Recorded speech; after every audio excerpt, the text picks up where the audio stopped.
Hi everybody, today we're going to be doing a really awesome STEAM lesson about the cherry blossom. Did you know that it is cherry blossom season right now in Washington, D.C.?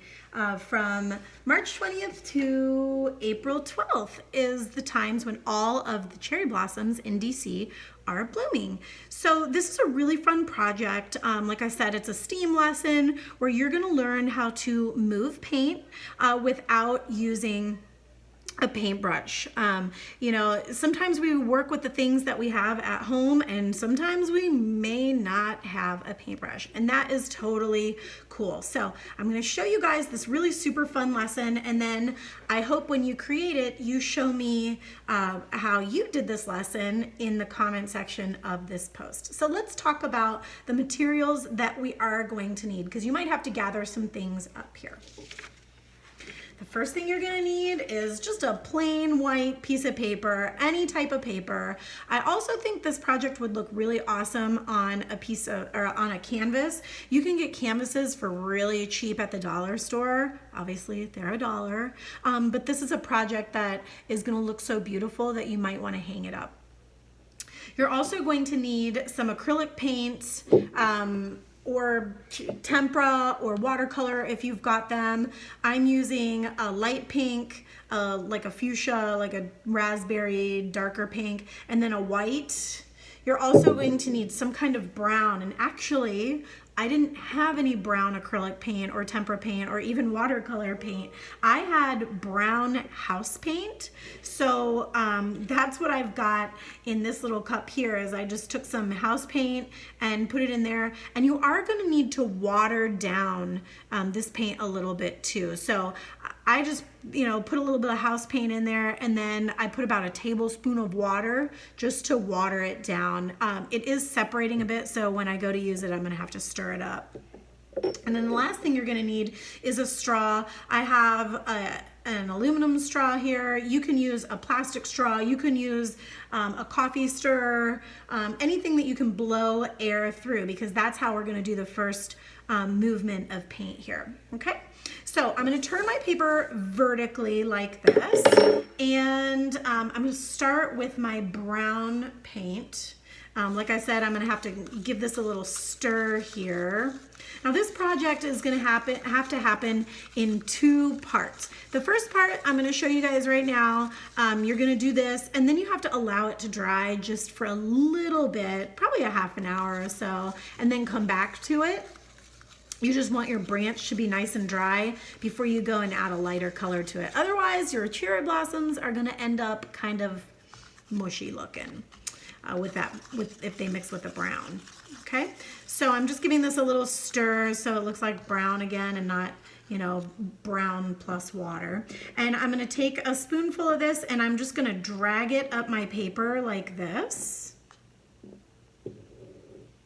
okay? And that's all that you need. You don't need to put a big puddle of paint on there. And now I'm gonna move the paint with my straw. So I'm gonna go quiet here, and you'll see the paint kind of spreading out to make this twiggy kind of branch. Watch.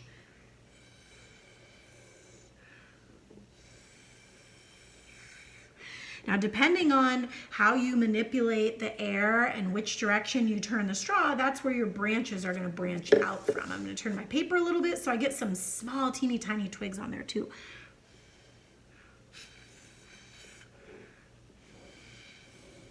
See that?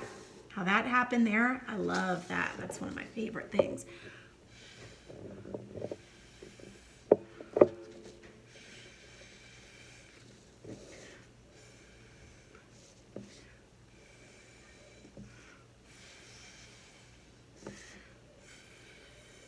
Just watch the edges of your paper so you're not blowing the paint off.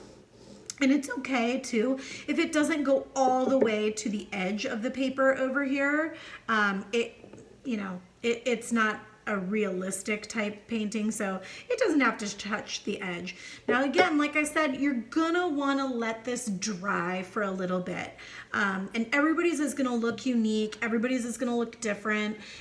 I love that in nature, there's no two things that are ever exactly the same, kind of like human beings. You know, there's no two people that are exactly the same. And in nature, I think you would be really hard pressed to find two cherry blossom branches that were exactly the same too. So you're gonna go ahead and let this dry. We're gonna pretend that I'm letting that dry right now, and I'm gonna do a little switcheroo to one that I made a little bit earlier. This one doesn't have as many cool little twigs coming off of it, but it still looks super awesome. Again, you're gonna notice I don't have a paintbrush here, so I'm going to be using my finger to do this project. I know, finger painting is something that either everybody wants to do or they don't want to do it. But I think in this case, you're definitely going to want to do it because it makes your project look super unique and really awesome. So I have my 3 colors of paint here. I've got my light pink, my darker, like a raspberry-ish pink, and I have a white. If you don't have pink, mix the pink. If you don't have acrylic paint, use watercolors or use what you have here. I'm gonna go ahead and start with my light pink, and I'm just gonna get some on my fingertip, and I'm just gonna kind of start dib-dabbing some little blossoms on my project, here, there, and everywhere. Some of them are going to be right on the branch because the flowers are blooming right out of the branch. And some of them might be on the ends of these little twigs that are coming out.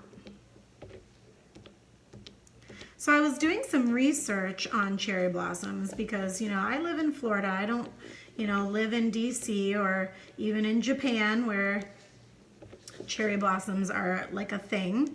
So I had to do some research on them. You know, are they always pink?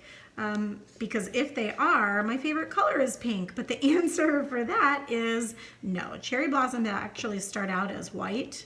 They don't start out pink. When they're pink, that's when they're kind of mature. And they only blossom and bloom for about 2 weeks, and that's it. Next, I'm going to take a little bit of white because I like the look of paints kind of mixing together, not into a new color, but you know, a little bit of pink and a little bit of white, maybe on the same petal. So it kind of looks like this. And I'll just add one, like I said, in some different areas. The cool thing is you don't need to make like a 5-petaled flower. You just need to make, you know, some of these little dots, just like that. Okay. And then when I'm done with that, I'm going to use my finger again. I wiped it off, so I got all of that color off. And I'm going to use my darker color now. And these are going to be a little bit smaller areas, kind of like the centers of the flowers. Again, some you might find, you know, the middles of some of them. Maybe it's on the edge. Maybe it doesn't have a middle. You're just adding them where you can.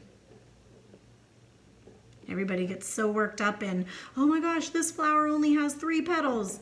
Totally fine. Totally fine. Okay. So now I've got all of my petals done. I've got all of my insides done. And all I need to do now is let this be and let it dry.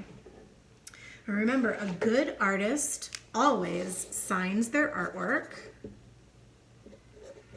Okay, so you're going to want to do that, especially if you're giving this as a gift to a mom or a grandma. They always love to see your signature on there too. Let's go back to this first one that I did. I didn't sign this one. Oh no.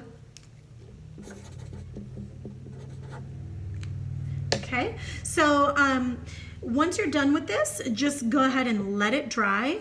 And I want you to, if you do this project, I want you to show me your creations in the comment section of this post or tag me in a new post. If you do your flowers blue or pink or green or red or whatever, remember, it's okay. You work with what you've got, and we're all working and doing the best that we can right now. So I think that you'll have fun with this no matter what color your flowers are. And I think that's it. So have fun, be creative, be awesome, and if you do this project, show me what you did. Thanks everybody, have a great day. Bye.